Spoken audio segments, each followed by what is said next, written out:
Okay. Welcome, everyone. This is the 11th day of May 2015. Welcome, everybody, for being here tonight. First is the roll call. Yes. Ms. Golden. Mayor Curley? Here. Mayor Pro Tem Mathis? Here. Alderperson Blanks? Here. Duncan? Here. Keene? Here. Lindeman? Here. Stanton? Here. That'll be 7 present. All right, the chair takes a quorum, so we will proceed. And we're very pleased that Reverend Lynn Hendricks is with us this evening. Ask Reverend Hendricks if he would to step to the podium and offer an invocation. Ask everyone to please stand and remain standing for the Pledge of Allegiance. Reverend Hendricks. As a citizen, I welcome you and thank the esteemed board for their service. And I would ask now that you join me in prayer. Let us pray. Our God and our Father, we thank you for the blessings of life, especially those that we don't notice, that we fail to recognize, for life is full of them. We thank you for the board of mayor and aldermen who serve this city. We pray, as we do weekly or regularly, that you would give them wisdom, help them to see justice and mercy in the alleyways and streets of this city. Lord, on this occasion tonight, we give special thanks for Dr. Apple and Colonel Toth, who have served with distinction in their arenas of service here in this community, and we thank you and we honor them tonight through you. Lord, please be with us all, protect us, guard us, keep us, and Lord, dare we say it, please bless us. We ask this in the name of the Creator God. Amen. Amen. I pledge allegiance to the flag of the United States of America and to the republic for which it stands, one nation under God, indivisible, with liberty and justice for all.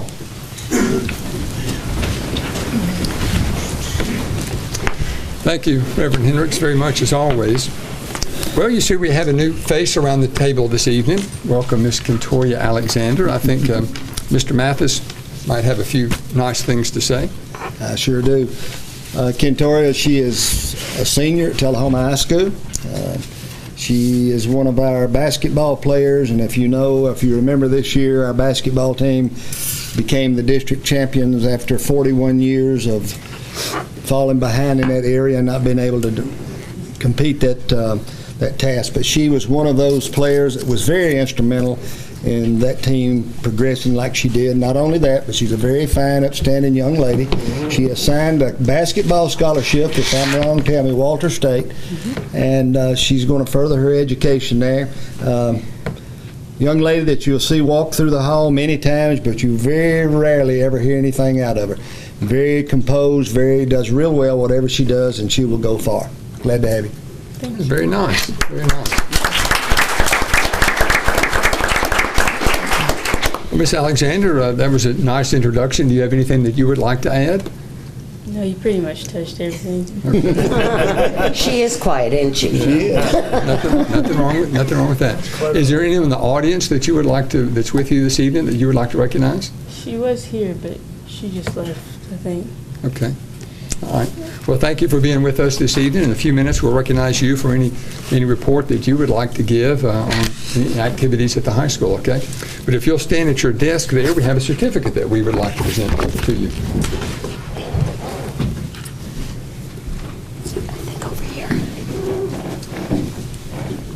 And it says, certified that Victoria Alexander is appointed an honorary alderman on today's date. So congratulations. Thank you.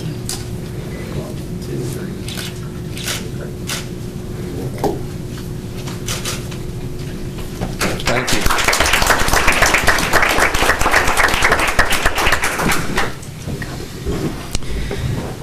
Okay, earlier this evening, we were very, very pleased that so many citizens came out to show appreciation to Colonel Toth and President Apple for their many contributions to our community. Ms. Apple, if you don't mind, would you mind stepping to the podium for just a second? I'm going to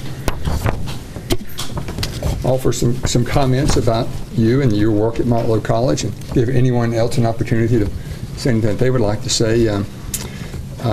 Ms. Apple, I believe the work of the teachers and staff of the Tullahoma City Schools have impacted more lives in Tullahoma in a positive way than perhaps any other Tullahoma institution. However, I believe Motlow College comes in a very close second. What you and your team do every day impacts and changes lives for the better. As the Motlow College leader for the past 9 years, you have introduced new programs, challenged your professors, expanded Motlow's footprint, enhanced the facilities, and increased enrollment. I believe you have a bias for action. You are not content with the status quo. You are leaving your institution better than when you arrived. You describe yourself as an encourager, and I would agree. You value education. Here's what you say about the Motlow College opportunity. Often the community college is the first chance, second chance, or the only chance students have to improve their way of life. We appreciate you and all you have done for the people of Tullahoma. But don't take our word for it. I reached out to some of your staff at Motlow College, and here are some things that they say, unedited. Often the community college, when I look up the definition of leader in the dictionary, I expect to see a picture of Dr. Apple. Unquestionable integrity, constant empowerment, unfailing support, leadership by example. Dr. Apple is truly a friend to everyone who comes in contact with her. She is an intelligent, kind-hearted, and strategic leader with a joyous laugh and a twinkling smile. Her dedication, concern, and care for students, their learning and success is a mark of her leadership. Here's another one. Dr. Apple is one of the pros in professional. She is one of the most ethical people I have ever known and truly practices servant leadership throughout all aspects of her life. Most leaders focus on short-term results, while Dr. Mary Lou Apple invested her efforts to impact generations to come. We will have better citizens and communities will improve due to her efforts. I am blessed to have had the opportunity to work with her each day and to call her a colleague and a friend, but more importantly, to have the opportunity to say thank you for the difference you have made in my life and the lives of many others. So, Dr. Apple, we have prepared for you a small token of appreciation from the people of Tullahoma to thank you for a job well done.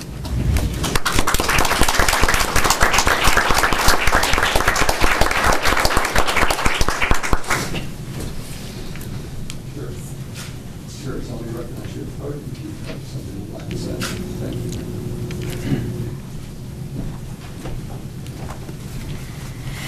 you. Mayor and distinguished aldermen, thank you so much for this opportunity to be here.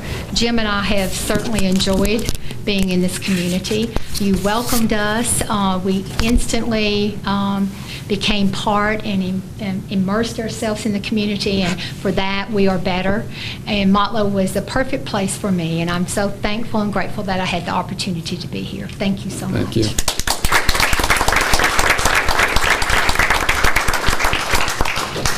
Ms. Apple, if you don't mind, step back to the podium again. I think we have another presentation to make. Ms. Bryant, Director of our Chamber of Commerce.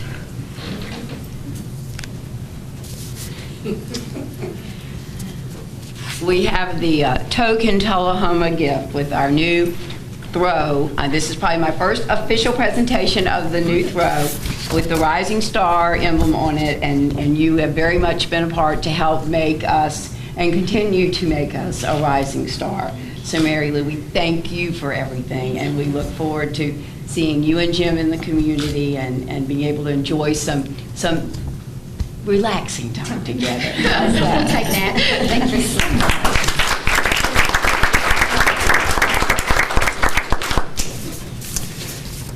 much. Let's see, is Colonel Toth still here?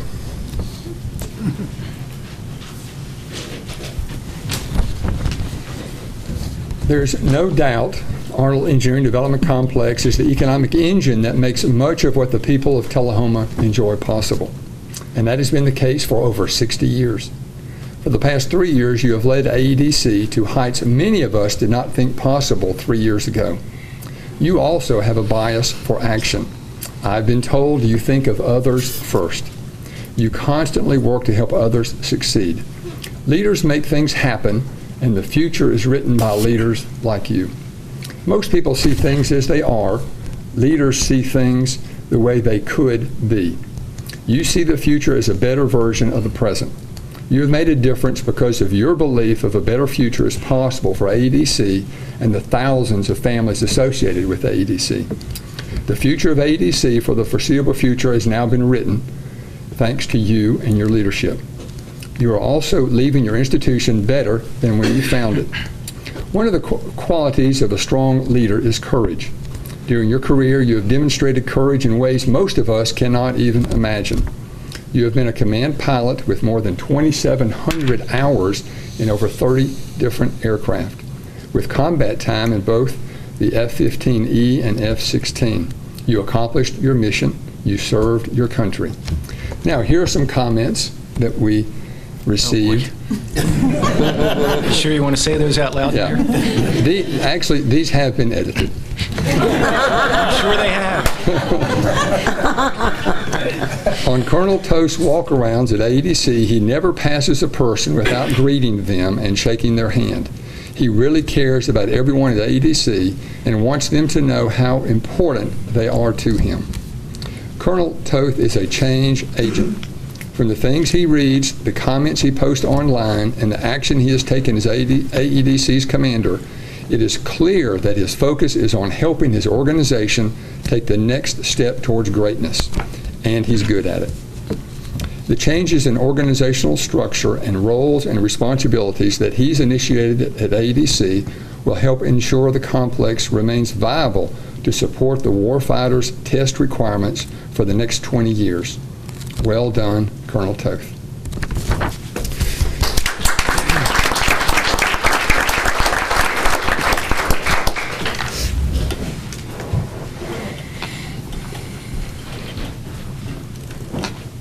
Colonel Toth, we appreciate you.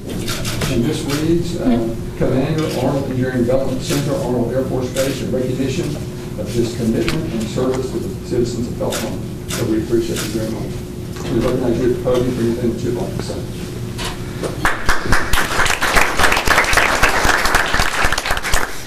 Well, as I said to many of you, this assignment for Teresa, Daniel, and myself was the perfect one to cap 26 years in the Air Force. I couldn't ask for a better assignment, and it's due to the men and women at AEDC and the surrounding communities. When we first got here, I said to many folks, there are very few places that we've been in this career that were as welcoming as the community surrounding AEDC. And that was evident every day. And so I thank each and every one of you for what you have done for the men and women at AEDC and for us as a family. The community here is fantastic, and we're going to be very sad to leave. Thank you. Thank you.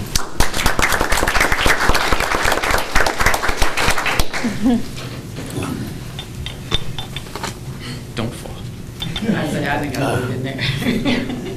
And guess what? We have another throw. And interesting enough, on the front of this is Hap Arnold with a And an wind engine. tunnel and an engine behind it. So, but I want to thank you for all that you've done for this community, not only for Arnold, but also for the Fine Arts Center, for the Chamber, and just everything that you've done that's going to help us in the future. And I really believe that 10 years from now, we'll look back on this and we'll see this as another turning point for our community that will spark us forward. And we appreciate all the effort that you've done to make that happen. So Thank you.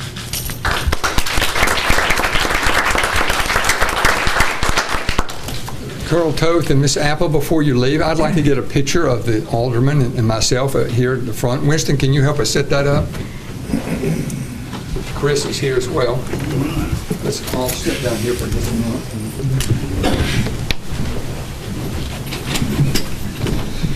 I can go forward to you just like Six Aldermen. The two of you front center. Dr. Blanks and I know where we're standing.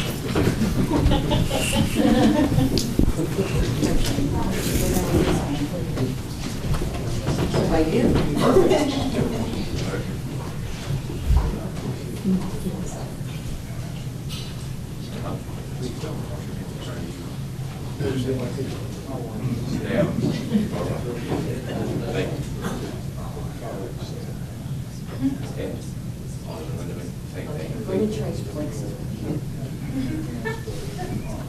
Okay. Oh, thank you. Oh, yeah, I gotta have me some Jenny. All right, on 3. 1, 2, 3, and another couple. 1, 2, 3, and finally 1, 2, 3. And look right here. 1, 2, 3. Wow. 1, 2, 1 more. Good. Thank you. It wasn't, I didn't like it.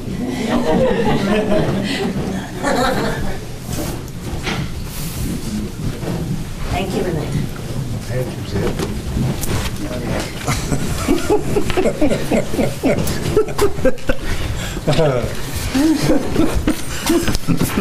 Okay. Also, where's Miss Rose? Right there. Kathy. Miss Rose, I understand that we let me ask you to step to the podium if you don't mind. I'm sorry. Let me ask you to step to the podium if you don't mind. You know, age. Gotta speak up a little bit.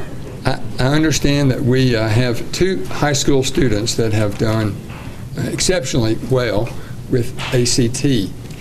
Yes, Can you indeed. introduce them and say a few things, please? I will be happy to introduce them to you. This is one of the greatest parts of my job.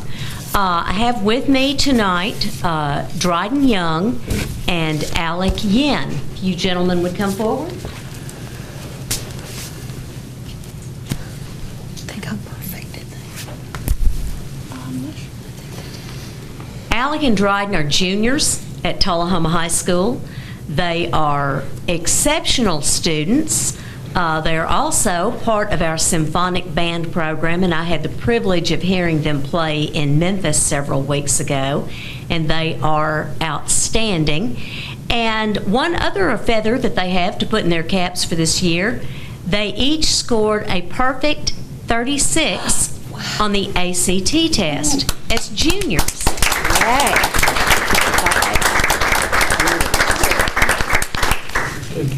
It's always a thrill to have one student score a perfect score, but to have 2 students score on the same test is really a wonderful thing. They will be recognized on our academic wall of excellence when they're seniors next year, because we like to celebrate this event with the community, and we like for them to become a part of the culture that we want to cultivate at Tullahoma High School. So I'm going to turn the microphone over to them. They're both terribly chatty. You will probably have to cut them off, but I'm going to let them talk a little bit. Good.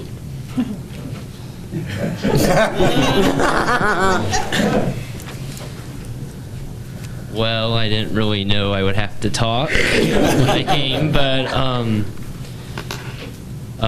well, I definitely want to say that this is definitely a very interesting event. I don't think either of us anticipated getting perfect 36s on the ACT, but what can I say? We're brilliant, aren't we?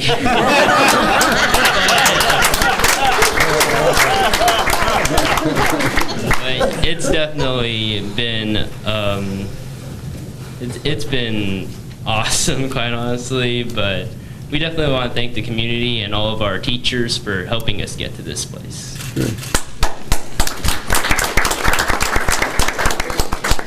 Good.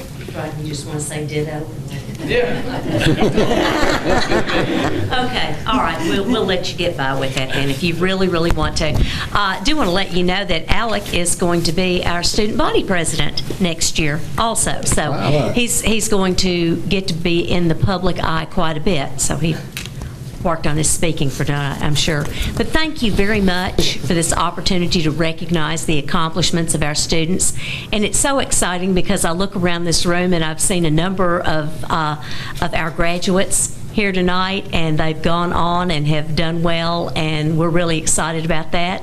And we want to continue to show the community that we are trying to do great things with the investment that you've made in our schools, and we thank you for this recognition. Very, very nice. Hold on just a second. Let me share with the group here just a little research.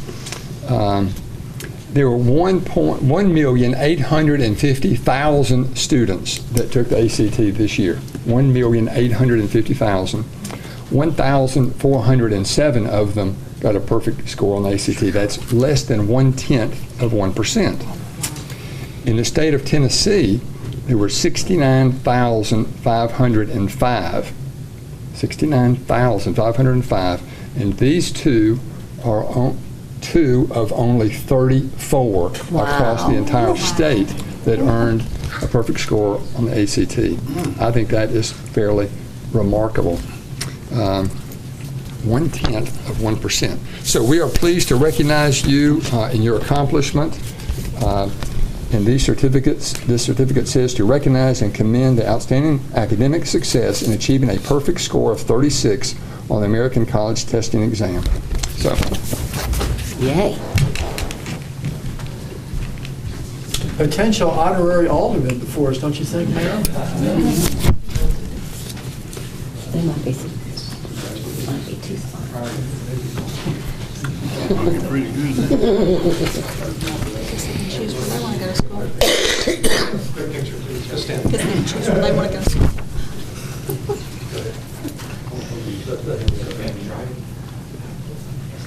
And I know Dryden's parents both graduated from Tullahoma. So I went to school with them. His name is yes, no, it's what's his name? No, it's just such a good name.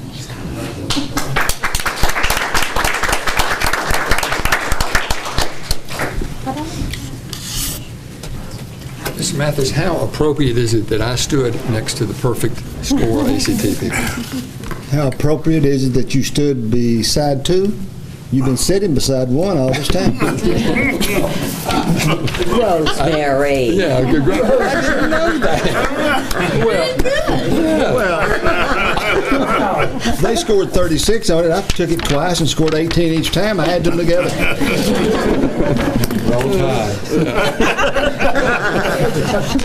All right. We're also very pleased tonight that we have a state champion amongst our midst tonight. State champion archer, elementary school level. So, Mr. Hale, would you mind stepping to the podium and introducing this young man? And we also have something for him as well. First of all, I want to thank everyone for inviting us here. Such an honor to be here and represent East Lincoln and our students. This young man, Briley Collier. Briley, if you'll come up here and stand up here beside me.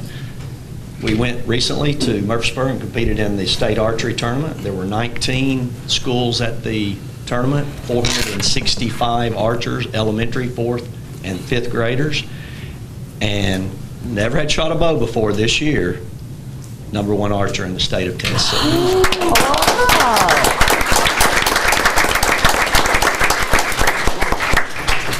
A lot of accomplishments this year.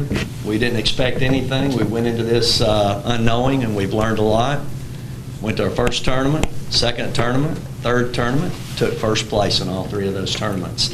Went to the state, took 3rd out of 19 teams. This past week, we earned the right to go to the Nationals in Kentucky.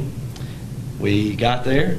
It was an incredible event. There were, be sure I get this right, 12,044 archers in the event, elementary, middle, and high school.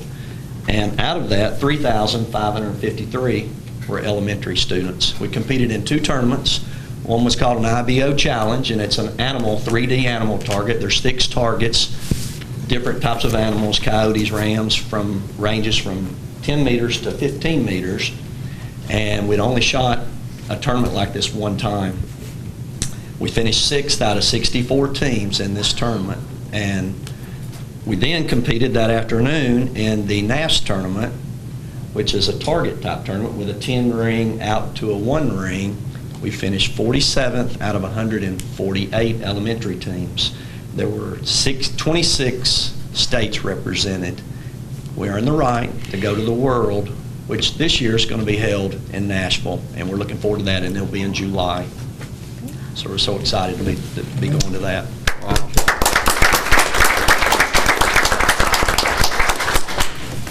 So, Briley, we're very proud of you and your accomplishments. So we wish you well in your future endeavors. And anything that you would like to say tonight? No, okay. Ronnie's kind of shy. That's all right. I am too. Are all these his trophies?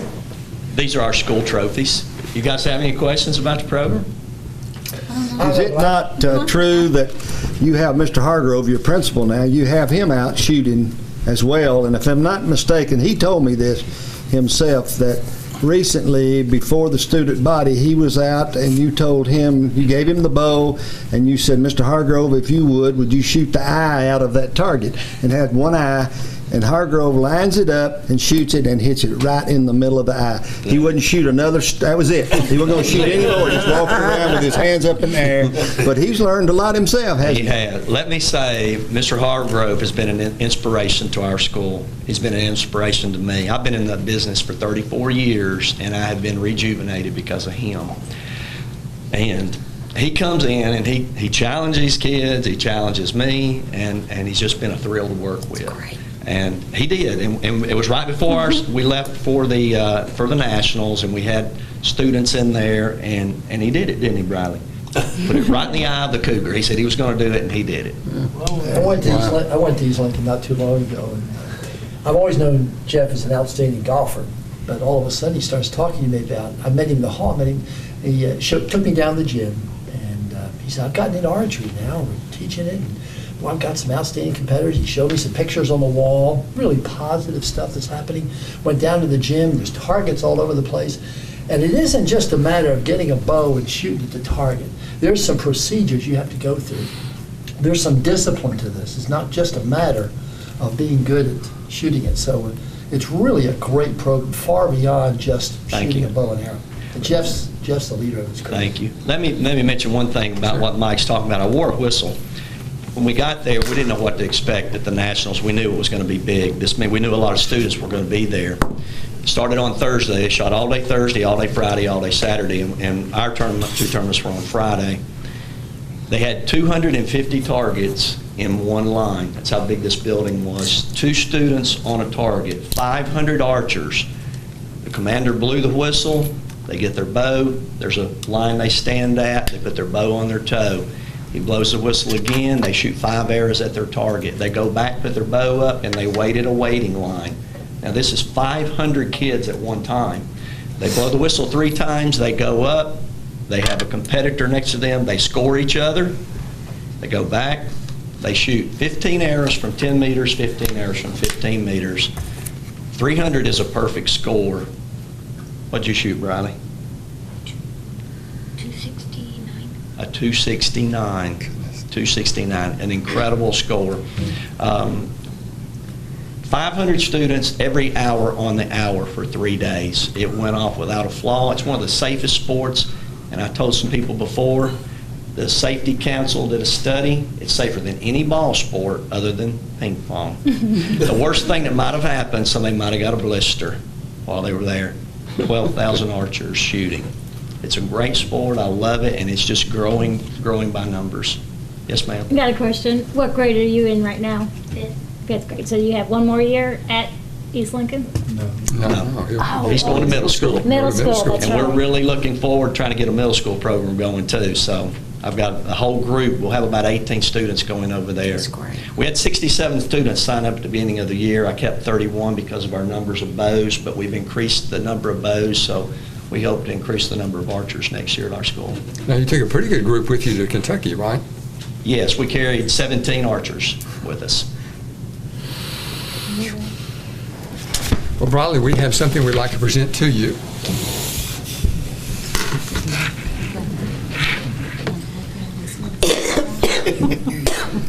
Briley, this is for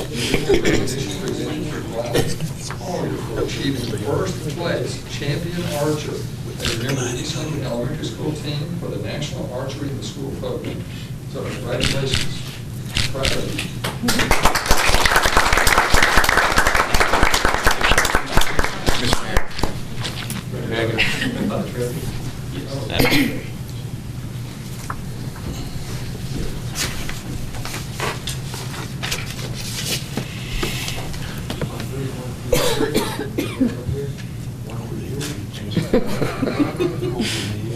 We always get stuck in these pictures. And you'll see them in the background.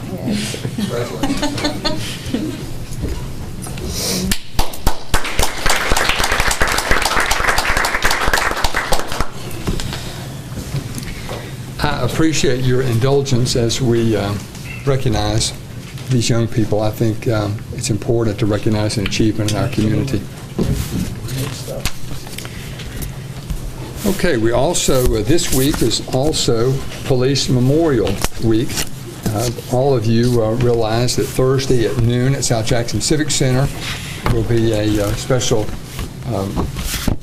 recognition. But I'm pleased to read a portion of this National Police Week 2015, honoring courage, saluting sacrifice. Peace Officers Memorial Day and National Police Week 2015. To recognize National Police Week 2015 and to honor the service and sacrifice of those law enforcement officers killed in the line of duty while protecting our communities and safeguarding our democracy. Whereas it is important that all citizens know and understand the duties, responsibilities, hazards, and sacrifices of their law enforcement agency, and that members of our law enforcement agency recognize their duty to serve the people by safeguarding life and property, by protecting them against violence and disorder, and by protecting the innocent against deception and the weak against oppression. Whereas the men and women of the Tullahoma Law Enforcement Agency of Tullahoma unceasingly provide a vital public service. Now therefore, I, Lane Curley, Mayor of the City of Tullahoma, call upon the citizens of Tullahoma and upon all patriotic, civic, and educational organizations to observe the week of May 10 through 16, 2015 as Police Week, with appropriate ceremonies and observances in which all of our people may join in commemorating law enforcement officers past and present, who by their faithful and loyal service to their communities, and in doing so, have established for themselves an enviable and enduring reputation for preserving the rights and security of all citizens. Signed this day. So, Chief Blackwell, if you would like to be recognized at the podium, I think you can give us a little bit more information about the event on Thursday, and anything else that you'd like to announce regarding Police Week, please, sir. Thank you, Mayor. As you said, this is Police Memorial Week. May 15th is designated as the day that we honor those officers that have given the ultimate serving their community. Using 2014 numbers, every 69 hours, an officer gave their life in the service to their community. This year alone, 44 officers have died. And unfortunately, the city of Hattiesburg, Mississippi experienced 2 losses this weekend. So I think it's very appropriate to say you never know where it's going to occur or when it's going to occur. And Tullahoma hasn't been untouched by that either. As you all know, we've lost 5 officers since 1934. And Thursday at noon at South Jackson Civic Center, we will pay honor to those officers and have a public display so that people from our community can come and share with us as well during that time. The ceremony will only last about 25 minutes. Then Heart Hospital is going to sponsor a reception in the South Jackson building, and everybody is welcome to attend that as well. Very good. Thank you. Thank you. Okay, we're ready for comments from citizens. Anyone in the audience have anything to address the board that's not later on the agenda? Seeing none, we will proceed. We're ready for board reports. Ms. Keene, would you get us started, please, ma'am? Okay, thank you, Mayor. I attended the Chamber of Commerce coffee last week at Lakewood Country Club. We also had a Tullahoma Utilities Board and our Board of Mayor Alderman work session, and also a board budget meeting last week. Also, the Emerging Leaders Mentor and Mentee Luncheon was enjoyable, and we thank you for being our guest speaker and speaking to us about Tullahoma. I think each of us learned a lot, even those of us who've been here forever. Sure. So we do appreciate you coming. A lot of people were even speaking about that later, so may have to ask you to do that again. So yeah, really enjoyed that. Also, the Healthy Tennessee meeting that was held at the high school for businesses in our community. And the National Day of Prayer, we appreciate you hosting that along with First Baptist Church. Just a couple of reminders of things that are forthcoming. The Grapes and Grain Festival at Wagner Park will be from 11 to 5. I believe that's this weekend. That's sponsored by the Highland Rim Kiwanis Club. The CEO appreciation reception is at THS Library at 3 this week, and then the joint after-hours mixer with Manchester is next week, and that's sponsored by Cheryl Pest Control at 5 o'clock. So anybody who has the opportunity to come and join us for those things, we would appreciate it. Very good. Thank you. Mr. Duncan. Thank you, Mayor. I also attended the Chamber Coffee, the Board of Mayor and Alderman and Tullahoma Utility Board work session. And as I stated last time, I was in transition during that whole week or the whole 9 days back and forth to Alabama A&M to help them with their fundraiser. They had a goal of $100,000, and I think they did reach that goal just barely at the last minute, and it was an awesome time as always. I've been doing that like for 13 years now with them, and every Friday they have a poetry reading on every Friday. During Jazzathon, they always have a live poetry reading, and they invite, he always invites me, the gentleman that's over it, invites me in to read poetry, so I read poetry live over the air, and they stream worldwide, so it was very, very nice. I spoke highly of Tullahoma earlier, and when I had some airtime, and so we might have got a few extra citizens out of that. Never can tell. But bottom line is it was a great session, and during that time, one of my old football coaches from 50 years ago, called in, heard me on the air and called in and made a very large pledge. So, and I was very pleased when there were several people from Tullahoma that did call in and made pledges, so that was great adventure. I did attend the Tullahoma Area Economic Development Association meeting, Healthier Tennessee, Board of Mayor and Alderman budget meeting, and the Mayor's prayer breakfast, and I did attend a cybersecurity meeting with the county, which was a great, I think, tool, and I think it'd be nice if we had that within the city itself, cybersecurity, because there's so much going on out there that I was just unaware of, how vulnerable we are when you log on the internet. You're just so vulnerable. That's pretty much it. I think that's about Very good. Thank you. What position did you play playing football? Football, I played football and basketball. He was our football and basketball coach.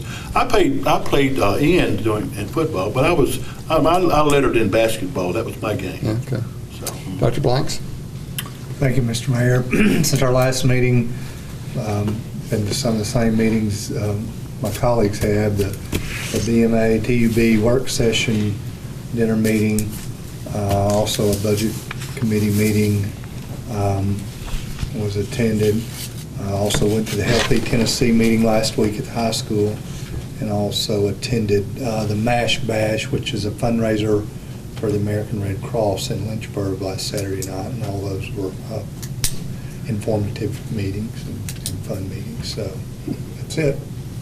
Very good. Thank you. Mr. Matthews. Thank you, Mayor. Some of the same ones that the others did. Did attend the Utility Board work session, the city budget meeting here at the City Hall, and also Healthier Tennessee at the Tullahoma High School. But another thing that we need to be aware of is that tonight, 7 p.m., the District 8 AAA's district champion softball team, which happens to be Tullahoma High School, who defeated Coffee County last week 2-1, will be participating and playing Siegel at 7 p.m. tonight at Tullahoma. Very good. Plan to be there. Mr. Stanton. Thank you, Mayor. Attended the Tullahoma Tub Coffee, rather, at Lakewood, and the Tub meeting also that same night. Tullahoma Utility Board member Steve Cope, he was in Atlanta last week, and he saw in the news that the Atlanta Public Schools was spending $25 million to bring broadband to all the schools. And of course, we at TUB think that's really interesting, because we in Tullahoma are only one of 7 cities, and yet Atlanta is just now taking it to their school systems. They think it's that important. And of course, we're hopeful that we can impress our state legislators that Tullahoma, among 7 cities, our kids have the advantage of having the fastest internet service available through broadband. And of course, most Tullahoma students now have Chrome computers, so they're very dependent on a curriculum that's in the computer. So we just thought that was interesting that Atlanta was willing to go to that extent to get broadband. Light Tube's Customer Appreciation Night is Friday, May 22nd. Pizza and drinks will be served, along with at 7 o'clock the movie Lego will be shown beginning at dark on the big screen that they're erecting. Also attended the Tub National Drinking Water Week last Thursday. It was a great turnout by the community, 375 attended approximately. Also attended the joint meeting of the mayor and Tullahoma Utility Board, and also attended the mayor's prayer breakfast, and Coach John Olive delivered a terrific message that morning. So thank you, Mayor. Very good, thank you. Ms. Lindemann. Thank you, Mayor. Also went to the TUB meeting, the budget meeting. And I do want to say congratulations to the Tullahoma girls softball team. Jerry, when's the last time they won? They said 2004? 2004. So this is a great group of kids, and I just love it when females excel. So really proud of them. Also went to the Chamber Coffee that was sponsored by Tullahoma Utility Board. They did great. They had breakfast. They've been busy this week. And the Clean Water Week, that was a fun get-together. And I saw they had 375 people there, so that's a great thing. I also want to thank everybody that helped with payback. Tullahoma, they had quite a few agencies that were participating. But Light Up South Jackson raised, it's very close to $20,000. And that's good because now it becomes $40,000. So I'll be in to see the finance committee, the finance department. But we're really moving on that. So look for letters in the mail, people.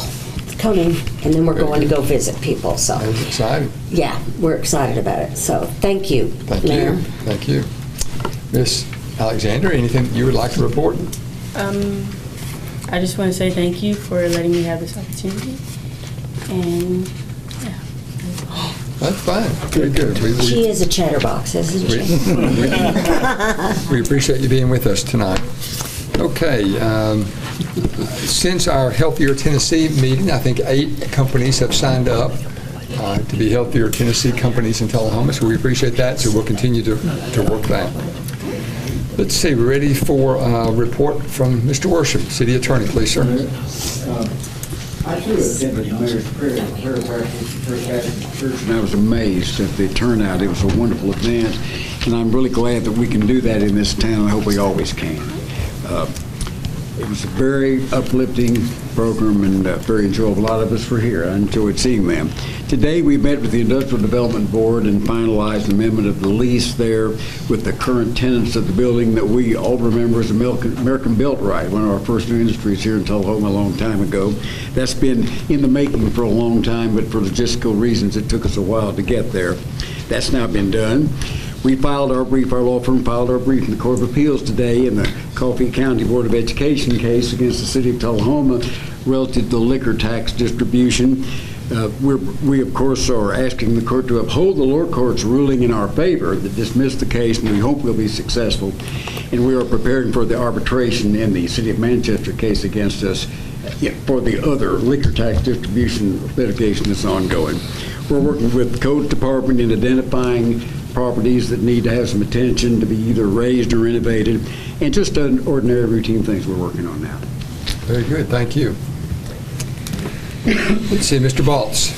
Thank you, Mr. Mayor. The staff's requesting that we add to other new business item number 15-40, which is for brush chipping, if we could add that to the agenda.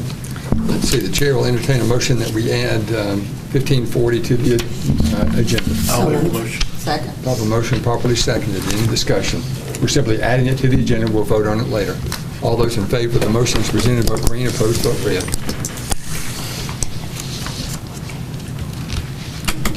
Motion passes 7-0.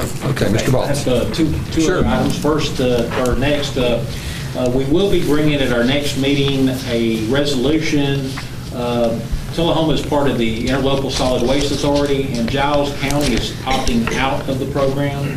So we will be bringing a resolution to you for your concurrence in that, which will be, staff will be recommending approval of that. But under the terms of the operating agreement and the prior contracts and agreements with the city and all the members, it does require each entity to concur. So we will be bringing you that resolution. The other thing is that just a reminder that we will not have a meeting the week of Memorial Day.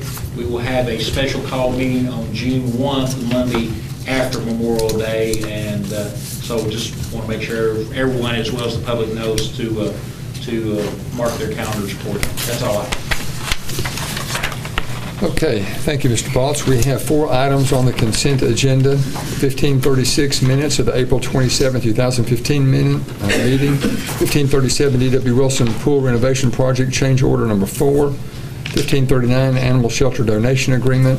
And Resolution Number 1644, a resolution by the Board and Alderman to approve a UDAG loan application.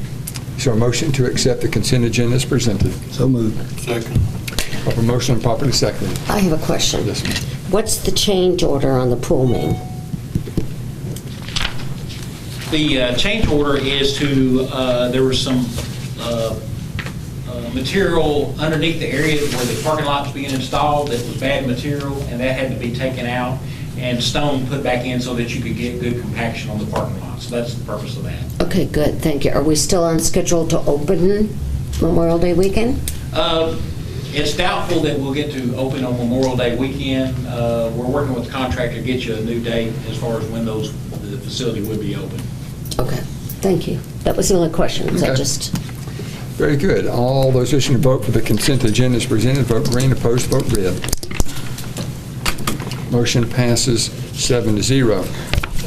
I'm pleased to announce that we have 2 individuals that would like to serve on the tree board. We have 2 positions open. Diane Karkoff, as I've known Diane for some time, I think she will make an excellent addition. We have a retired teacher, Carmen Morrell. She's indicated an interest in serving. So those are mayoral appointments to the tree board, and so we're pleased to make that announcement tonight.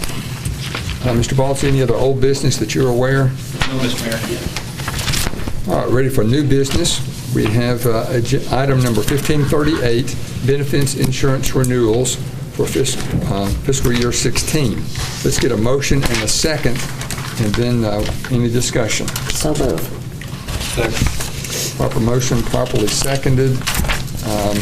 And what we are suggesting, approve the recommendation and authorize the execution of the required documents to self-fund our medical insurance coverage and increase the group life insurance coverage to $50,000. All right, Mr. Baltz, I think you want to introduce some folks. Yes, thank you, Mr. Mayor.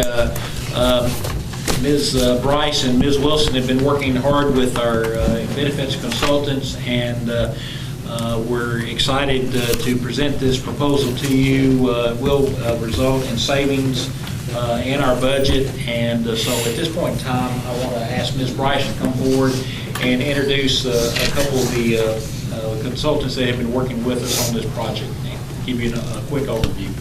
Thank you. As Ms. Wall stated, we've been working with Sherman, Morgan and Associates to do our renewal for our health insurance and our other lines of coverage. As we went over in the budget meeting, we'll be able to experience a savings as a result. We have with us here this evening Ms. Shannon Morgan. She's the Vice President of Employer Services with Sherman, Morgan and Associates. And also with her is Ryan Bond. He is going to be our account manager. So I'll turn it over to her to give you a little bit more detail. Welcome. Hello, thank you. Pleasure to talk to you, Mayor and Alderman.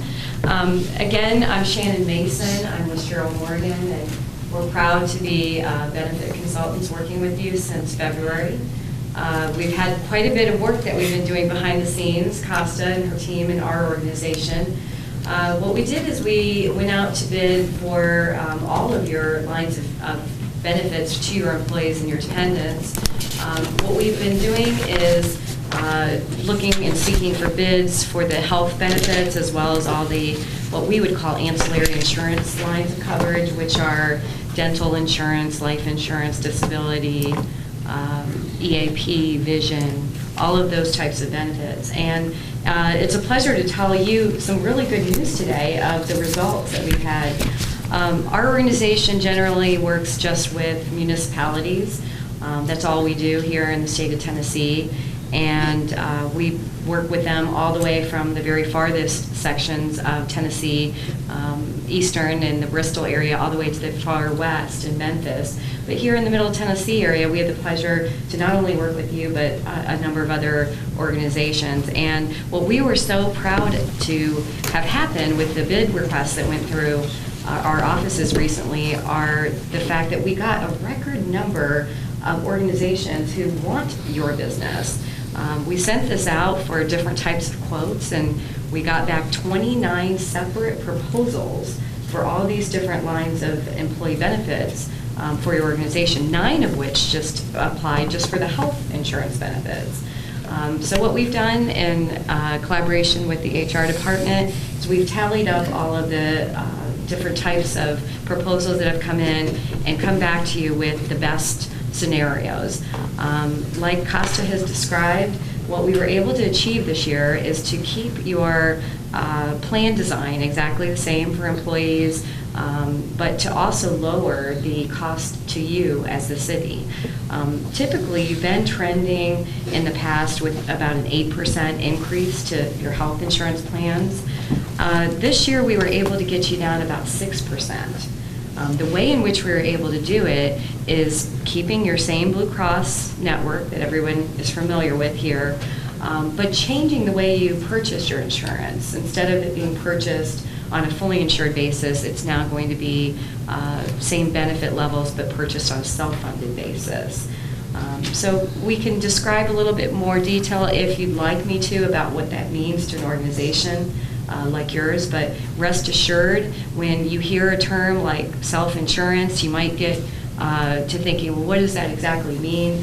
It doesn't mean that you don't have insurance. You don't have a insurance policy behind it that caps off any expenses to you as an organization. It's just a little bit different method of how you're purchasing insurance. And this is how we've been able to achieve the same benefit levels but decrease your costs. So again, those are some of the real highlights to your organization and the background information we've been conducting for you. We've also been able to achieve some nice features to other lines of coverage that you had in the past. One thing that we're really proud of with the different types of bids that we got in is that we were able to enhance your life insurance benefits to employees and dependents here. And by that I mean we were able to take them from a benefit level that was a little bit, it was around a $50,000 or $35,000, I'm sorry, life insurance level up to a $50,000 life insurance level, but still save the city money for the purchasing of those insurance. So this is all about organizations that have come to the table and really do want to do business here with the city. A lot of different policy features that we worked through to make sure that we got the very best benefit offers. Some of them have been enhanced. All of them have either come in at exactly the same price as you had before or lower on the price scenario. So quality has increased, price has decreased. By being able to do that, the net savings to the city is estimated at $131,000 for next year, and there's potential for savings in the future in this way. Other things to keep in mind are just the importance. I was heard this so often from the HR department about the importance of keeping quality benefits here and making sure that we didn't have disruption. And that's one of the items that we were able to accomplish for you. And so we just thank you. Thank you. That's certainly good news. Did I understand you to say correctly, in the recent past, there's been an 8% increase in cost, but this year we anticipate a 6% decrease? Yes, Mayor, that's correct. That's a big swing. 8% was what you were trending on your health care benefits before. And this year, had you chosen to stay with a fully insured plan that was offered as your renewal, rather than shopping out all these different scenarios, that would have been an increase of about 1.58%. So what we were able to achieve through this bidding process, and then the transfer of the way in which you buy insurance to a self-funded, partial self-funded, I should say, proposal, that net you a $131,000 decrease, which is about 6%. And the question that I've been asking consistently of Ms. Bryce and Mr. Baltz is that there's no negative impact on the employees. Is that correct? That is correct. The benefit is going to be the same as Shannon mentioned, and also enhanced, but their premiums are not going to increase at all. So they'll be getting more for the same price. Good. And that savings also reflects the benefits consultant's fee, as well as some administrative manpower costs, because we'll be bringing this in-house as far as being self-funded. So that's a tremendous benefit for the city and our employees. Could you be real specific? Self-funded. Yes. Could you give me an example of that? Absolutely, absolutely. Well, like I said, I wanted to give you a little bit of background. I wasn't sure if anyone wanted me to do that for tonight, but you have, when you are what I would almost call partially self-funded type of health plan, you still have protections for you. You're still buying a type of insurance that it's commonly referred to in our industry as stop-loss insurance or reinsurance. It's two different terminologies. And what happens then is that type of insurance that you buy, it's very small little premium. It makes sure that no one person can cost you more catastrophically than a certain dollar value, and that nobody, if you had a bunch of catastrophes in one year, that you cannot pay more than the gross amount of what you would have paid before under the fully insured scenario. So in essence, you have the ability, this is what's made this less expensive, to have more control over your claims dollars, the way in which you're spending them, but you still have that protection with what they call that stop-loss insurance. And all of this was all bid out as part of the process. Blue Cross still administers this. It's very common. Most groups are now moving to this of your size because of the reward and savings that they can achieve otherwise. And the network stays the same with Blue Cross. So they administer it. They provide that big insurance that gives you the coverage over the whole entire group, as well as one individual costing, hundreds of thousands of dollars for you. That protection's all there, but it reaps a nice reward to you, provides control to you, and it also is definitely a HIPAA compliant style plan that meets all of the accountable care organizations compliance standards, so those federal standards that we all apply. Well, they all have to apply to that, and there's nobody that can have insurance that's not HIPAA compliant, right? Exactly. And so I just pointed out, though, because some individuals might think that you don't have to follow certain standards, but you always do have to follow any of the federal standards as part of this. It actually just gives you a little more flexibility down the road in even your plan designs. Well, all this sounds wonderful and great, and we're saving a lot of money. There has to be some downside to it somewhere. What is that? Downside to it somewhere? That's a good question. Well, I have not had a scenario yet where an organization didn't benefit from being in a self-funded situation. It is one of the things that you need to do or usually to be successful in this, is to choose to fund it at the same level that the insurance company would fund it at. And so if there were a downside, I would only say that it would be that some organizations might see a reward from their efforts year after year and decide to maybe have different budgeting requirements in the future.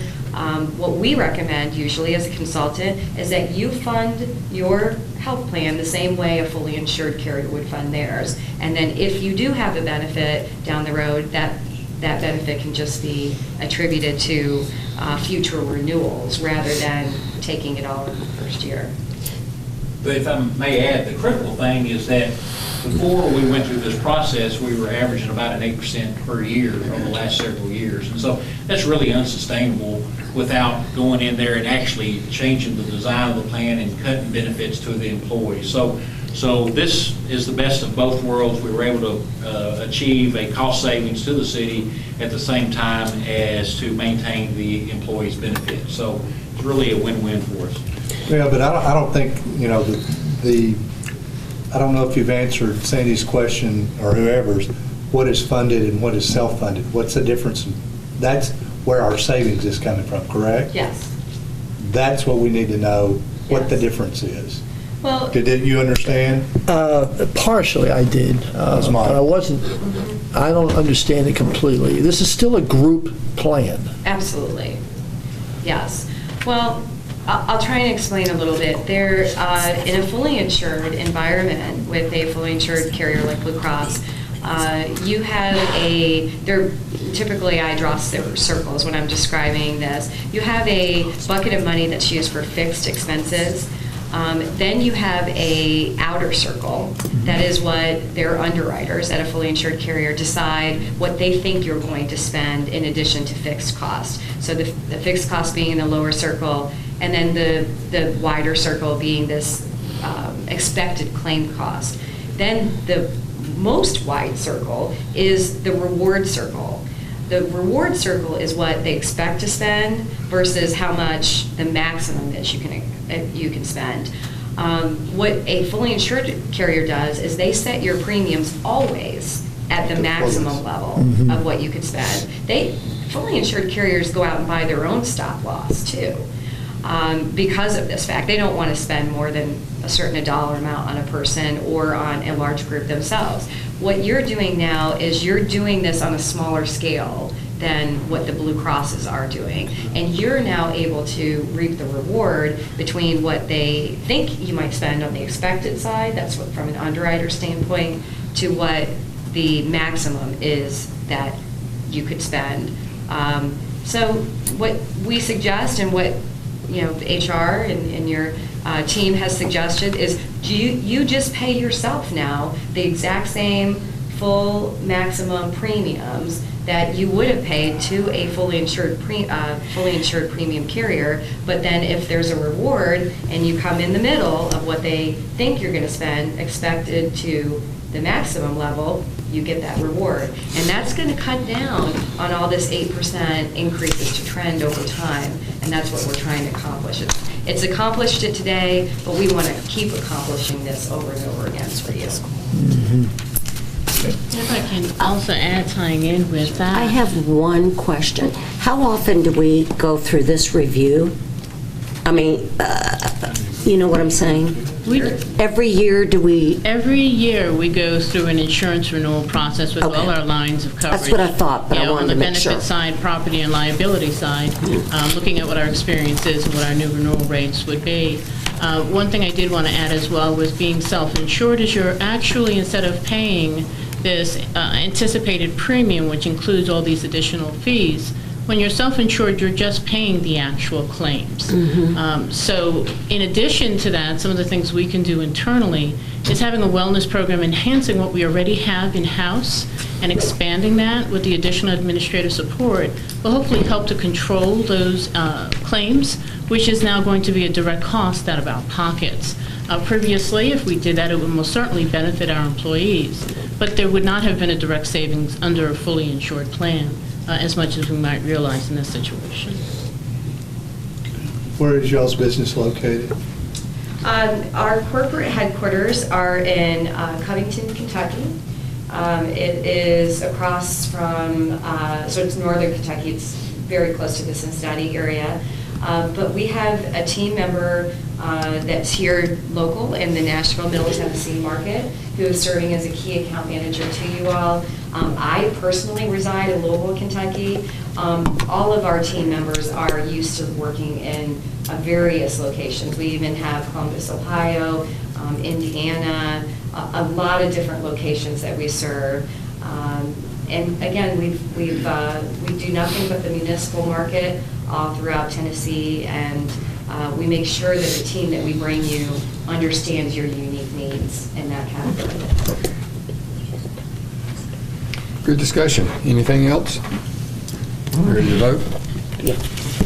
All those wishing to vote for item 1538, vote green. Opposed, vote red. Motion passes 7-0. Thank you. Thank you. Thank you, Costa. Thank you, Shannon. Thank you, Ms. Wilson. Thank you, Mr. Baltz. Okay, ordinance number 1447, an ordinance to amend the Code of Ordinances of the City of Tullahoma, Tennessee by repealing Chapter 10, Comprehensive Schedule of Fees and Charges of Title 20 Miscellaneous in its entirety, and substituting in lieu thereof a new Chapter 10, Comprehensive Schedule of Fees and Charges of Title 20 Miscellaneous, for passage on the first of 3 readings. Let me get and that is on page 44. Let me get a motion and a second, and then we'll open for any discussion. Is there a motion to pass the ordinance on first reading? Second. Proper motion, properly second. You see on page 44 a summary of the highlights of the changes. As you see, in several instances, there are no changes whatsoever. You see, in a couple of cases, there are increases, and then maybe a reduction or elimination of some of them. But let's, Mr. Baltz, or your designee, if you don't mind, let's talk for just a minute. Everybody understands the increase in solid waste fees. Let's talk about that one and anything else that you think relevant here. Okay. Just the fact that it's split into 2 parts, the residential and the... Right. The we've done an rework of the whole section on user fees, but probably the 2 main drivers to the changes are will be the new structure for Parks and Recreation, but the other one, which is very important, is a change in the Public Works and Solid Waste fees. If you look on page 53 on your agenda packet, you see that the proposed rates for the solid waste fees for the business dumpster would go to $4.27 per cubic yard per dump, and the business can size would go to $8.54 per can per month. Now, these rates are reflective of the increases that we've received by the new bids from the Interlocal Solid Waste Authority. We're a member of that authority. And you may recall that we had Mr. Lynn Wampler come to the board a few weeks ago and talk to us about the bidding process and the process they went through in regard to it. But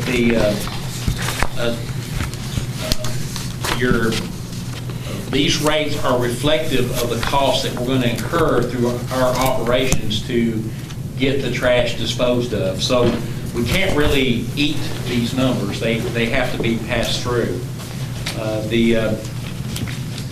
The old rate for the business dumpster was $2.90, and the old rate for the business can was $5.80.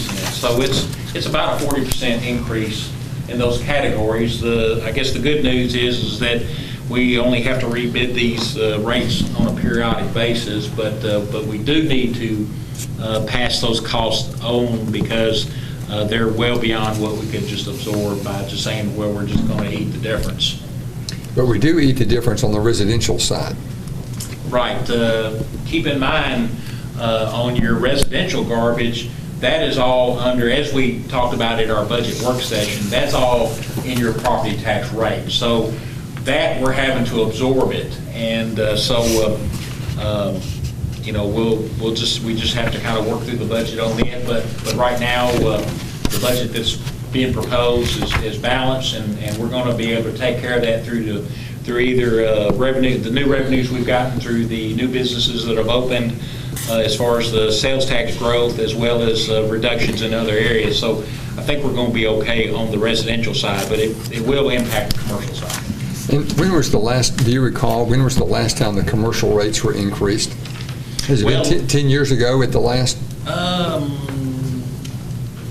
can't, you can talk to me here the last time it was rebid. I don't think it's been the last 15 years. Okay, Mr. Limbaugh, who serves on that board, thinks it's been over 15 years Okay. ago. All right. You come out on the contract? Right. Yes. It's a 10-year contract, you're right. Okay. The last overhaul of this section of the ordinance was, a complete overhaul was back in 1994, so it's been over 20 years since we've overhauled the whole thing. When Mr. Baltz and I were talking last week, we talked a little bit about the pool fees and structures and meeting rooms and all that, and it occurred to both of us, I think, that it might be, I mean, for example, the commercial solid waste fees only change potentially every 10 years, but we need to be a little bit more flexible on the pool side so that if you look on the paragraph, the board may wish to consider exempting parks and recreation fees from the municipal code and permit the board, mayor, and alderman to adjust them either by resolution or by authorizing the city administrator to make changes under that category. This would give the city the opportunity to better market the aquatic center without going through the cumbersome ordinance process. Because it's going to take 3 readings, potentially 45 days to make changes in pricing. So it really makes sense to give the aquatics folks a little bit more flexibility than that. If they want to offer a special teen night or whatever, that pricing has got to come back through here, and that just doesn't make sense to me. It might make sense to you, but it doesn't make sense to me. So I was suggesting we take that part out.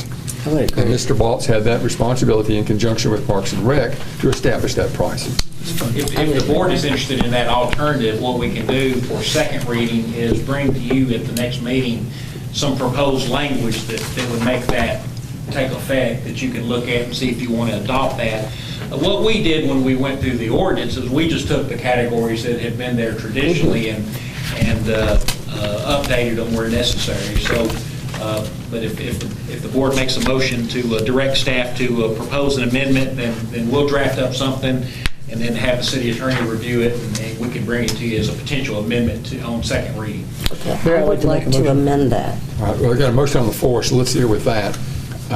I'd like to amend the motion to take out the last paragraph that has to do with aquatics. All right. Mr. Worsham, would you, and Mr. Baltz, what's the easiest way? We deal with this in amendment right now, or just bring the amendment at the next time? What I would recommend you do is go ahead and pass this ordinance on first reading as is. Then let us work on that proposed amendment that we can bring to you at the next meeting. And then what you would need to do is you'll have a motion to adopt the ordinance on second reading, then make your amendment, see if the amendment passes or not. And then if the amendment passes, then you can pass it on second reading as amended. So we don't have right now, if you were just to excerpt it and say, we brought you an amendment that you didn't like or wanted to tweak or whatever, I mean, then we really don't have, we kind of have a hole in the thing. We'll have more information. We'll have more information next time to make it. See, we don't have the amendment in front of us now. Right. Now, we just want to know if you were interested in it, and if you are, we'll bring you one. Let's do it. Well, what I was going to say is, accept this. Right. Okay? But with the amendment of taking that out. Right, and that's what we'll do at the next meeting. That's exactly what we'll do at the next meeting. Okay. This requires 3 readings to pass. Okay. So yeah, I read that. One thing I think we ought to say is, I really like this, reduction. Thank you. It's in primary plat and construction plan review fees. I think that's great. I think it's making us more friendly to our builders and to some of our businesses. So I think that's really, really good. Good point. So that's fine. And I have just go ahead on that too, and that is, are we in line with our neighbors as far as our Yes, those permits and everything? One thing that we did is also surveyed what the areas were doing. And then also, like for example, on just the Parks and Rec fees that we have built in there, one of the things, we want to be competitive with our neighbors, and so we asked Parks and Rec to look at whether or not we were in the ballpark with them. And then Public Works had to look at on the solid waste from the standpoint, we got to cover the difference in the pricing there, but I asked them also just kind of look and see where that's going to put us and where we're going to be okay. I see where you put a creation of a new competitive swimming rate structure. Have you been in contact with the swim club on that? And Yes, Mr. Glick had contacted the swim team, competition swim club people to kind of say, this is the structure that we're proposing, and answered any questions they had in regard to it, and the feedback was positive that I heard. Yes, that was positive. Yeah, they liked it okay. Well, most of this has to deal with, the new pool and the Parks and Rec and changing those fee structures to come up to snuff on that, from what I can tell. That's correct. And it's not having to come through us. I mean, before when we set fees, did we have to do that on 3 readings? Yeah. For, I'm just glad hamburgers weren't listed. Well, I mean, we're not going to have, I guess there won't be any, from what I can tell, you used to get a year-round pass and that kind of thing, right? We're still... It's got an annual membership. Let Mr. Glick. It's just a different membership coming. Well, you wouldn't want an annual pool membership in the last 2 years, would you? No. We hadn't had any pool facilities. What I'm getting at, I mean, we're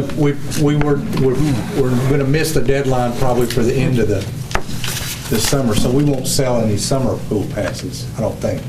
Well, what the Parks and Rec was proposing was an all-access, all-indoor pass that would do the indoor pool, weight room, everything inside the building or whatever. The first year, not to have a big pool pass for the outdoor one because of, the expected excitement and participation we'll have in that. And then you could reserve that as one of those marketing items that as the people get used to the pool and you want to do a new marketing thing, we can plug that in. Yeah, and that's part of that discretion to be, marketable. Yeah, but we won't offer that yet. Correct. No, not on the front end. All right. Everybody clear? We're voting on first reading of ordinance number 1447. All those in favor vote green, opposed vote red.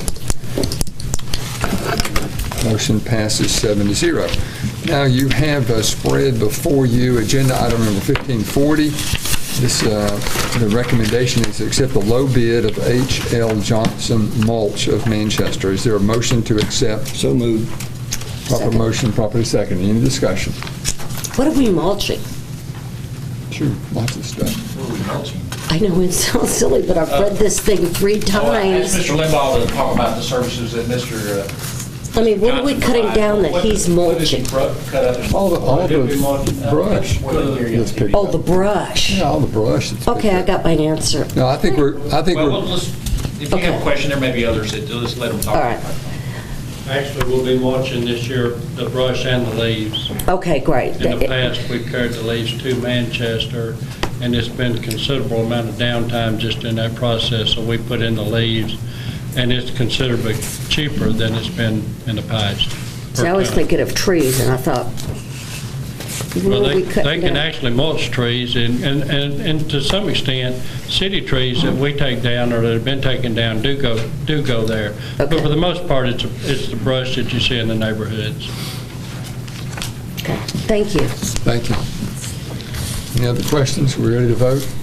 All those in favor of agenda item 1540 vote green, opposed vote red. Motion passes 7-0. Any other business before the board? I'm still thinking about what you said, Mr. Balch, regarding the delay in the opening of the aquatic center. Did I understand you to say that? Yes. It is being delayed. What impact will that have on our costs? Is there not a deadline to the completion?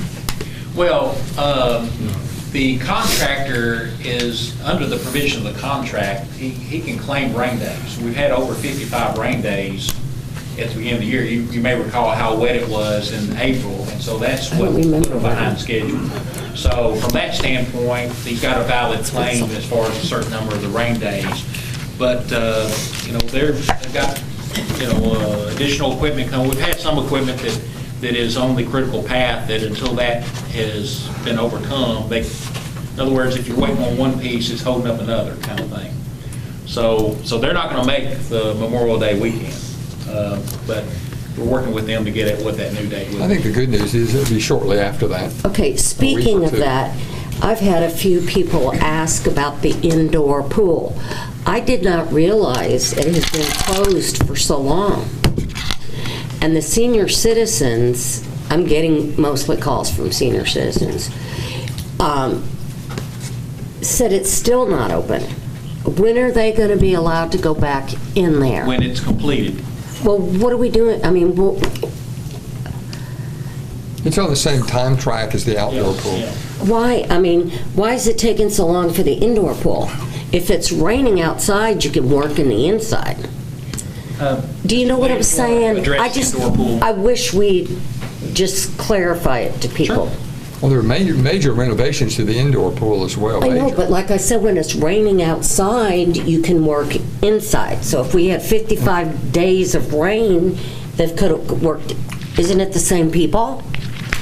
Yes, it's the same people. There's an extensive amount of work that's been done in the indoor pool, and hopefully the board will be able to come down and tour and see what's all going on pretty soon. But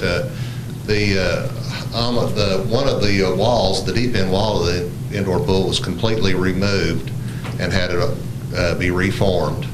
And then all the plaster and everything was taken out. A new gutter system was put in.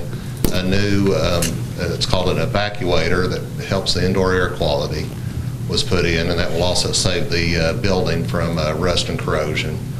A new set of steps was put in the shallow end of the indoor pool, so they broke out a whole sidewall in the shallow end and put new steps in entering. The seniors and everybody will love that, and it doesn't take up in a racing lane at all. We're putting in a new timing system, new starting blocks and other things, all new lights in the indoor pool building. And I guess when it gets down to it, and you're questioning about the whether they could work indoors or not, it's the construction crews that come around. They'll only come one time for certain items. The people that plaster the pool, there's a group that travels around and plasters pools, and that's all they do. The pool contractor told me that we'll have every pool plasterer in the state of Georgia will be coming to do our pools. And they do that in one weekend, or in our case, it will take 3 days, 1 day for the indoor pool and 2 days for the outdoor pool. So they only like to schedule that once, and that's the way they bid the jobs. It would cost extremely more if they had to come twice. And if everything didn't fall the way it did, it would have been open sooner. Mr. Glick, wasn't the major change order, wasn't that also a pretty big delay because they didn't foresee that wall was crooked? That's right. That was a change order that we had earlier, and we knew that the pool was a little bit shorter than the regulation length that it had to be. And plans were at that time to take the shallow end wall. Would have been a little bit cheaper to do that.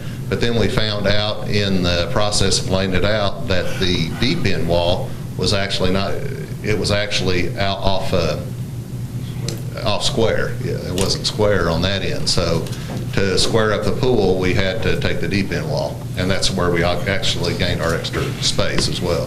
When did it close down? It closed down in September. And it's been closed this long? That's right. They're doing everything they can. I know. And like I said, it's just people are getting really agitated. Well, because I personally, I said to him, I didn't think it was going to take that long to do the inside pool. I mean, I knew the outside pool was going to take a long time, but I guess I personally, but that's why I wanted to bring it up so you all could clarify it. Well, you wouldn't want to open it up too early and not have everything finished. Oh, I agree 100%, and I'm not complaining. It'll get open when it gets open, and they're working as fast as they can, as far as I know. Plasterers is the big thing, because the plasterers are going to come at the same time. And the outside... I guess I need to go down there and look. Yeah, you need to go look. And, you know, they're not ready to be plastered together. Okay. So, I mean, the indoor pool could be worked on, but the plasterers are not going to come... Until, okay, well, that's fine. Like I said, I'm not I'm not You can rest assured that Mr. Glick is daily contact and has regular progress meetings, and he knows our position as far as, you know, getting the thing open, and The contractors know that too. And when it does open, it's going to be great. Nice. So I just wanted to bring that up because I've had quite a few people, about 5 phone calls, and then when I see them out, when is that pool opening? They're getting antsy just like us. I know. I know. So I appreciate you clarifying. Ms. Leffler, we are working as hard, they're working as hard as they can. Hey! All right, if there's no other business, we are adjourned. We'll go immediately into the beer board portion of the agenda. We have one consent agenda item, 15BB12, minutes of April 27, 2015 beer board meeting. Move to accept. Move. Second. Proper motion, properly seconded. All those in favor of the consent agenda, vote green. Opposed, vote red. Motion passes 7-0. We have 2 items of new business. Item 15BB13, approval of beer permit application form effective July 1st, 2015. As you read, that is now a state requirement, so we simply have to conform to their request. Is there a motion to approve? Moved. Second. Proper motion, properly seconded. No discussion. All those in favor? The motion is presented. Vote green. Opposed, vote red. Motion passes 7-0. We have item number 15BB14, beer off-premises permit application, The Cut Through, 1902 North Jackson Street. This is Ms. Teresa Marie Ruggiero. I can't remember. Is that right? Okay. Applicant. Yep. So let me. You said Jackson Street. You meant Washington. I did. Yes, I did mean to say Washington Street, 1902 North Washington. You don't want to be on Jackson Street. All right, 1902 North Washington Street. And so welcome. Thank you. I'm so nervous. Hello. Don't be nervous. Don't be nervous. Yeah, don't be nervous. We're all in this together. I did not drive by there. Where on Washington? Okay, well, it's not even open yet. I'm also the owner of the Cut Hut Hair Salon. Oh, down by Drewski's, Kings Lane? Yes, Caddy Corner, and Dr. Marble is right there. Okay. Yeah. Let me get a motion in a second that we approve the beer application as requested, subject to the final fire inspection and final planning and codes approval. So moved. Second. Motion properly second. Now, any additional discussion? Okay. So go ahead. Go ahead, Ms. So explain to me, okay, you have your hair salon. Yes, Is this ma'am. all one building? It will be. Yes, Okay. ma'am, it'll be. Can you explain that to us? Sure. They're going to serve while you get your hair done. No, actually, Didn't know about being on one. I'm from up north, and up north, I don't know, not here in Middle Tennessee yet, but northern, I think more southern Tennessee, you all have had some drive-through carryouts where you physically drive your car through a building and it's like a beer bar and you can get beer and chips and milk and bread and staples. And I have 6 children, and I will admit I took my husband for granted lately because he was out of town for like a month and a half. And I was there by myself with 6 children, 11 to 4, and working like a dog to get everything done. And to just go to the grocery store and get a gallon of milk for him to grab on the way home was extremely helpful to me. So parents like me, people like me, it's convenient. It's extremely convenient. I don't have to take my kids out of their car seats in the pouring rain, get them out, go in, get what I need, and get back. It's a mess. And so that's probably where this bright idea came from. With that being said, it is in the same building. It would be me breaking basically my hair salon on one side and then my garage. I was actually talking to Russ Barrett right before he walked out, and I'm going to get him and some guys over there this week to give me a bid to put a garage on the opposite end. So I'll have 2 garage doors rolled up on the garage side and bring a U-shaped around the back end of the Cut Hut to be the front end of the cut through. There will be no traffic jams on Washington or Washington Court, and I do believe that it will be wonderful. It'll be a first start for everybody and maybe a beginning for many other little drive-through carryouts to come. It's very innovative sounding to me. So you're just selling beer? No, drive-through? Or staples, strictly staples. I mean, but That's yes, a I staple. believe a lot of people would want me to have beer in there as well. So yes, I wanted to go ahead and have that in there, but I will also have bread, milk, chips, Cokes, Just Does she simple have to go things. through the same laws as where the beer board, as far as the having to take the test or the required? Now, we're going to talk about that in just a second, Okay. but I want to be clear, everybody clear on what she's trying to do. Okay, just a question. Has the police chief, do you foresee any problems? No, it's permissible. It's permissible. It is permissible. Okay. Concern for that, and this kind of thing is permissible. But planning and codes is going to look at their plans. Okay. And make sure that they conform with our building standards and things like that too, so that it'll have to be visible from the outside and that kind of We thing. had those all in California. It's great. You just drive out and get your milk and whatever you want. Love them. They're very convenient. And I've been to the Planning and Codes Department on their morning meeting, I believe it was 2 weeks ago, and I talked to everybody there. I'm still trying to reconfigure my parking out front right now, and I believe Butch Taylor is his name, that I will be bringing my new plans to here, kind of reconfigure what I've got going on in the front of my parking for the cut hut, but then as well a new driveway in between the property. Ms. Ruggiero, will you still be cutting hair and someone else be doing the beer and potato chips? No, sir, it will be me. You'll be doing it all? I'm Superwoman. Yeah, I like to cut Here, hair roar. Monday, Tuesdays, and Thursdays. Take time with my family on Wednesdays and Fridays, and then probably Friday evening, Saturday, and Sunday for the drive-through. Have you sold the beer before? I have. Okay. Not here in the state, but in Ohio, yes. Sir, have you received a copy of the beer laws of Tullahoma? Yes, sir, I have. Have you read those? Yes, sir. Do you have any questions? No, sir. You understand the sale of beer is a very serious responsibility. With 6 children, you understand the I am not in serious- this to make mistakes, All right. absolutely. Now, what kind of systems will you have in place to assure that you do not sell beer to an underage person? I will card every single person at all times. Now, you understand that there are different groups here in the county that provide training for that. Okay.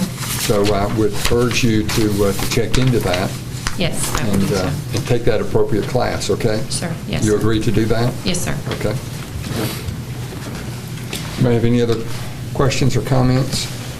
So I want to make clear, you're not doing this simultaneously then? You're not working on somebody's hair and somebody comes to the window, you run over there and get them a beer and come back to the hair? So you're going Thursday, Saturday, and Sunday, you're doing the beer and the potato chips? It would be Friday, Saturday, Sunday, and on the weekend would be the carry out drive-through, and then during the week would be the hair. And I'm going to try to actually cut that to just 8 to 3, because I also have to get my children to school, and I also am the one that has to pick them up.